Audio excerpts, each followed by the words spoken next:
4 தக்காளி பழம் 5 ஆறு காஞ்ச மிளகா இருந்தால் போதும் சூப்பரான தக்காளி சட்னி வச்சிடலாம். இது எவ்வளோ ஈஸின்னு பார்த்தீங்கன்னா இதுக்கு தேங்காய் வெங்காயம் எதுவுமே தேவையில்லை, நம்மளுக்கு டைமும் வேஸ்ட் ஆகாது. ஃபஸ்ட்டு ஒரு பாத்திரத்தில் குட்டி குட்டியாக தக்காளி அரிஞ்சு போட்டுக்கோங்க. அதுக்கப்புறம் பார்த்தீங்கன்னா 5 6 வட்டல் மிளகையும் போட்டு அடுப்பில் தண்ணி விட்டு அடுப்பில் வேக வச்சுருங்க. இது நல்லா வெந்ததுக்கப்புறம் பார்த்தீங்கன்னா இறக்கி வச்சுருங்க. இறக்கி கொஞ்சம் நேரம் ஆற விட்டுருங்க. ஆறினதுக்கப்புறம் பார்த்தீங்கன்னா ஒரு மிக்ஸி ஜாரில் நல்லா அரைச்சி எடுத்துக்கோங்க.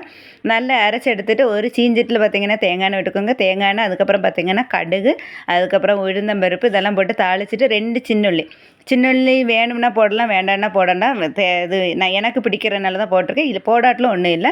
அதுக்கப்புறம் பார்த்தீங்கன்னா கறிவேப்பிலை இவ்வளோ போட்டு தாளிச்சிட்டு அதுக்கப்புறம் மறைச்சி வச்சுருக்கோம் தெரியுமா, அதை இதில் விடுங்க. விட்டு ஒரு 5 நிமிஷம் வேக விட்டுருங்க. உப்பெல்லாம் போட்டுக்கோங்க. உப்பு போடுறது இதில் வந்து ஸ்கிப் ஆகிட்டுன்னு நினைக்கிறேன். உப்பெல்லாம் போட்டு ஒரு 5 நிமிஷம் அப்படி கொதிக்க விட்டுருங்க. அப்படி கொதித்து வரும்போது பார்த்தீங்கன்னா லாஸ்ட்டாக இறக்குற நேரம் பார்த்தீங்கன்னா மல்லிக்கீரையை போட்டு இறக்கிடுங்க. சூப்பரான தக்காளி சட்னி ரெடி. ஈஸியாகவும் செஞ்சிடலாம், டைமும் டக்குன்னு நம்ம வச்சிடலாம். நானே எப்போவுமே 2 இட்லி 1 இட்லி தான் சாப்பிடுவேன். நானே இன்றைக்கி 3 இட்லி சாப்பிட்ருக்கேன் பாருங்கள். அவ்வளோ டேஸ்ட்டாக இருந்து எல்லோரும் ட்ரை பண்ணி பார்த்துட்டு மறக்காமல் கமெண்ட்டில் சொல்லுங்கள். அப்புறம் வீடியோ பிடிச்சிருந்தா லைக் பண்ணுங்கள். இந்த மாதிரி வீடியோஸ் வேணும்னா மறக்காமல் கவிஸ் கிச்சனை ஃபாலோ பண்ணுங்கள். Tata bye bye. நெக்ஸ்ட் வீடியோவில் பார்ப்போம்.